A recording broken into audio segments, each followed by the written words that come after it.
Um dia, um jovem me procurou. Ele se dizia ateu, não acreditava em Deus. Depois de alguma conversa, ele escreveu para mim várias teorias sobre o que ele acreditava.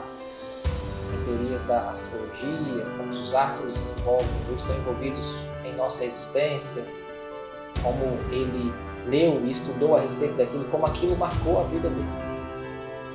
E eu então perguntei qual era o motivo daquela conversa, porque ele tinha me procurado para conversar sobre isso. Ele disse então que estava procurando um sentido para a sua vida. Ele me deixou curioso, e então pensei o que falar para esse jovem. Resolvi falar então sobre fé com ele. Ele me disse: eu não sei o que é fé. Essa é uma definição muito religiosa. Eu disse a ele: você precisa entender que você tem fé naquilo que você está me contando. Ele parou então para pensar e perguntou: como assim? O que é fé? Disse a ele que fé é acreditar em uma coisa que não vemos, que não entendemos muitas vezes, que também não vivenciamos como aquilo existe. Nós precisamos acreditar porque alguém contou ou porque nós sentimos que temos que acreditar. E disse a ele que, na verdade, ele estava depositando a fé dele naquelas ideologias ou crenças ou conhecimentos que ele adquiriu. E que eu preferia depositar a minha fé em um Deus todo-soberano que me criou. Qual é o sentido da sua vida? Qual é a razão da existência? O que você crê? O que define quem você é? Qual é o seu propósito de vida? Nós acreditamos em um Deus todo-soberano que nos criou, deixou a sua palavra como revelação para a nossa vida, e é nela que nós encontramos a condução para o que vamos fazer, o que vai definir nossa vida, como agir, o que comer, o que vestir, e é ela que revela quem é o nosso ser superior, como assim dizem por aí. Deus é o dono de tudo, Ele nos criou. Este Deus também deixa revelado na sua palavra que Ele se apresenta em três: Pai, Filho e Espírito Santo. E os três assumem um papel muito importante e singular no processo de salvação. Pensando nisso, você precisa entender que o Filho, conhecido como Cristo, Jesus, Salvador, Messias, ele veio a este mundo, nasceu como um homem, morreu como um homem, mas ressuscitou e está no céu. O papel dele no processo de salvação é pagar o preço que eu e você precisávamos pagar.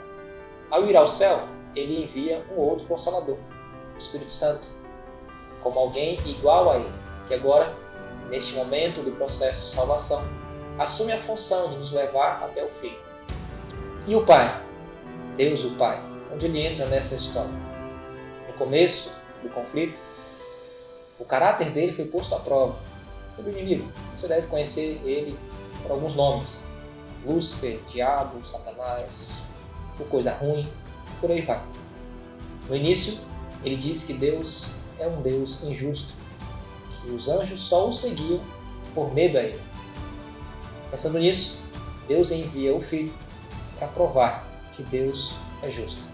Pensando em toda essa história que eu te contei, e ao lembrar da história do jovem do início, quero que você entenda o seguinte: para acreditar em algumas histórias nesse mundo, temos que ter fé. Acreditar em um Deus que ainda é vivo e pessoal também precisa ter fé. Onde você tem depositado a sua?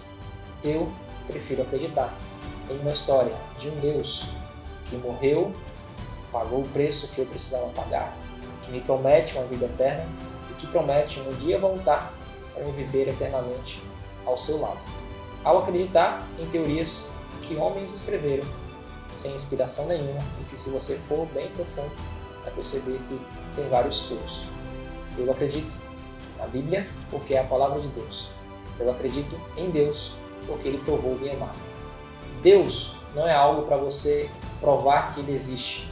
Deus não se preocupa em provar a sua existência. Deus é algo para você experimentar. Quer entender melhor quem é Deus e por que acreditamos em Deus? Você precisa vivenciar essa experiência. Talvez você pense: eu já conheço Deus. Eu te pergunto: será? Deus é real na sua vida? Você encontra Ele diariamente na sua vida? Ou Ele é apenas mais um objeto de uma crença? E talvez a sua fé não esteja sendo tão grande para você entender que Deus é Deus Salvador e Ele tem que ser o soberano na tua vida.